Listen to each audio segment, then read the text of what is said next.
জানতে চেয়েছিলাম যে যাদবপুর বিশ্ববিদ্যালয়ের মতো একটি ঐতিহ্যশালী বিশ্ববিদ্যালয় প্রতিষ্ঠান, যার গুণমান, যার উৎকর্ষ নিয়ে কেউ কোনোদিন কোনো প্রশ্ন তুলতে পারে না, সে এক জাতীয় তকমা পাচ্ছে না কেন?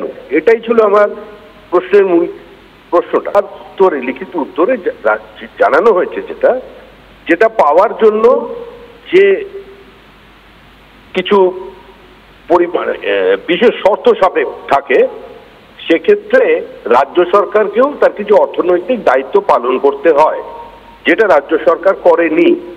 রাজ্য সরকার যদি এগিয়েছে সেখানে তার দায়িত্ব পালন করত এবং প্রয়োজনীয় অর্থ বরাদ্দ করত এই বিশ্ববিদ্যালয়কে জাতীয় তকমা দেওয়ার জন্য।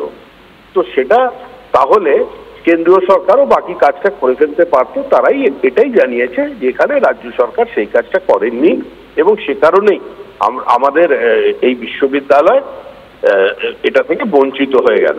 এবং প্রশ্ন হলো, বর্তমান যে সরকার আছে এই মুহূর্তে ক্ষমতায়, প্রতিক্রিয়ার কারণে যারা 2011 সালে ক্ষমতায় এসেছিল, তাদের কাছে এই মুহূর্তে যাদবপুরের থেকে অনেক বেশি গুরুত্বপূর্ণ হচ্ছে বিশ্ব বাংলা বিশ্ববিদ্যালয়। হয়তো তারা ওই ধরনেরই খেলামেলা মোচ্ছব নিয়ে ব্যস্ত আছেন, এদিকে খুব একটা নজর দিতে পারেননি।